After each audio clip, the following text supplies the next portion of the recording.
7 દિવસમાં બંધારણ સમિતિની રચના કરવી અને સમિતિમાં દરેક વોર્ડ દીઠ એક સભ્યો લેવા અને નજીકની શૈક્ષણિક સંસ્થામાં કમિટીની યાદી આપવી। 2.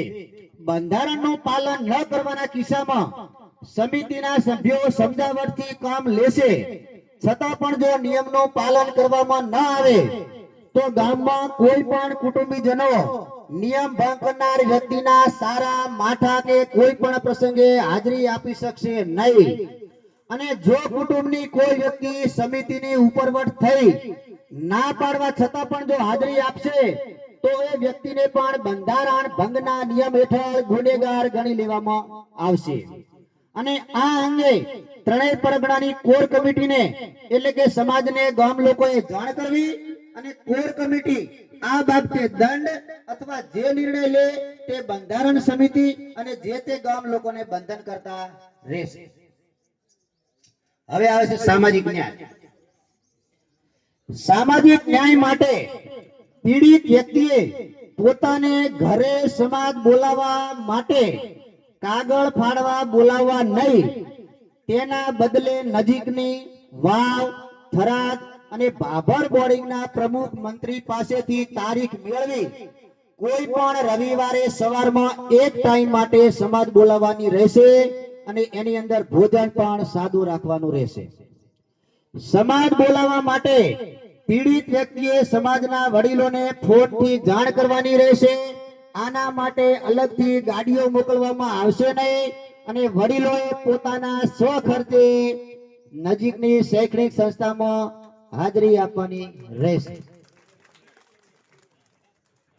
નાના મોટા સાટા પથાના પ્રથાના ખાસ મુદ્દો આવે છે।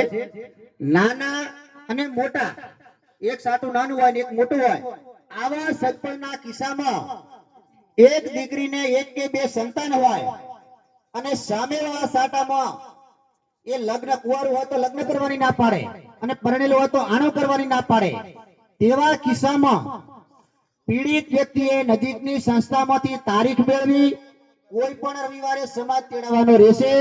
સમાજ આ બાબતે ગુનેગાર વ્યક્તિ પાસેથી 21 લાખ રૂપિયા દંડ પેટે 200 મણ બાજરી અને સમાજનો બિલ વસૂલ કરશે।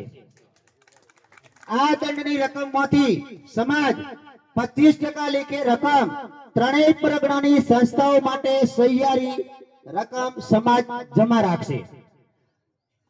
પછી અન્ય સગપણ તોડવાના કિસ્સામાં પણ સમાજ ભેગો કરવા માટે આ નિયમ જ લાગુ પડશે, પરંતુ એમાં દંડની રકમમાંથી 25% નો નિયમ સંસ્થામાં આપવાનો આ ફરજિયાત આ પ્રમાણે રહેશે। ખાસ નોંધ બીજી, આવા કિસ્સામાં ગુનેગાર વ્યક્તિ સગપણ છૂટું કર્યા સિવાય બીજી જગ્યાએ દીકરી વળાવશે તો સગપણ કરાવનાર વચેટિયા સહિત દીકરીના પિતા પાસેથી 25 લાખ રૂપિયા દંડ સમાજ અલગથી વસૂલ કરશે। આવા દંડની તમામે તમામ 100% રકમ ત્રણેય પરગણાની સંસ્થાઓ માટે સહિયારી સમાજ પોતાની પાસે જમા રાખશે। આમાંથી 100% લેવાની। અમલીકરણ।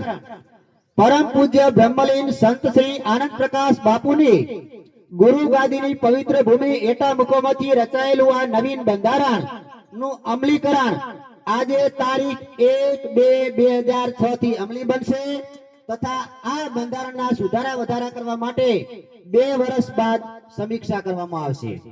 પરંતુ ફેબ્રુઆરી 2026 ના માસ માટે આવતા લગ્નની પત્રિકા અને ભોજન સમારંભના ઓર્ડર અપાઈ ગયા હોય તેવા સંજોગોમાં આ 2 નિયમ પૂરતી છૂટછાટ રહેશે અને બાકીના નિયમો આ ફેબ્રુઆરીના લગ્ન વાળાને પણ લાગુ રહેશે।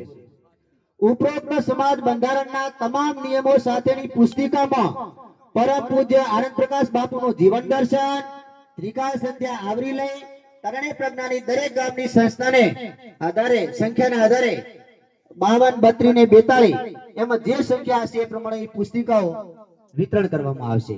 અસ્તુ બોલો શ્રી આનંદ પ્રકાશ મહારાજની જય। આજે આપણે બધા શપથ લઈ હોય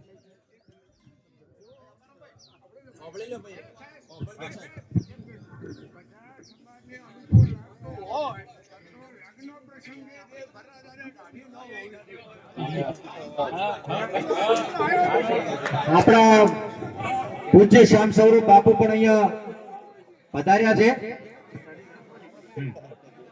બરાબર, એટલે એમનું પણ આપણે અહીંયા સન્માન કરીએ છીએ. જે મુદ્દા આજે વંચાણે લીધા એ મુદ્દાઓ આપણે આજથી અમલમાં કરવાના છે. જેમ રઘુરામભાઈએ કીધું કે કોઈ સમાજના લગ્ન 2-4 દિવસમાં છે ને એમણે જે ઓર્ડર આપ્યા છે એટલે ઓર્ડરમાં રસોઈ વાળી વાત એમાં છૂટછાટ આપી છે. બાકીના જે નિયમો છે એને પાળવાના. પત્રિકા છપાઈ તો પત્રિકા 2 બાબતોમાં છૂટછાટ, બાકીના બધા નિયમો પાળવાના રહેશે.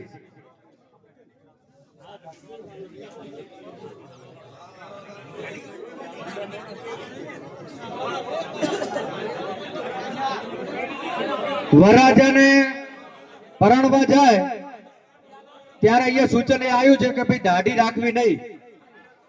એટલે એમાં 2 મત છે કે દાઢી રાખવી કે નહીં. તો આપણે એમાં પણ આપણે બધા સહમત હોય તો આપણે એમાં પણ આનો ઠરાવ કરીએ.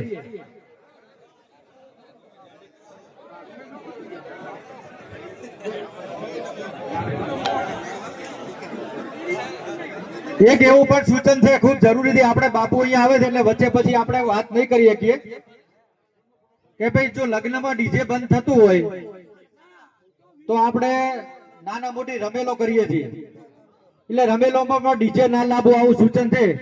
એટલે આપણે પણ એ વાતમાં બધા સહમત થઈ જાય ભાઈ રમેલ કરીએ તો એમાં પણ ડીજે ના લાવવું જોઈએ.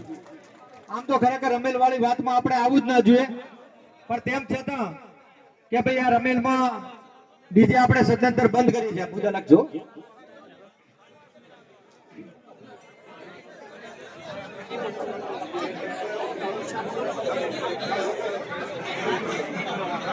આ મુદ્દો આપણે લઈ લીધો છે કે ભાઈ બીજી જગ્યાએથી એના માટેનો આપણે મુદ્દો અહીંયા લખ્યો છે કે ભાઈ કોઈ એમાં કરશે તો એનો પણ અહીંયા 25 લાખ રૂપિયા દંડ કર્યો છે.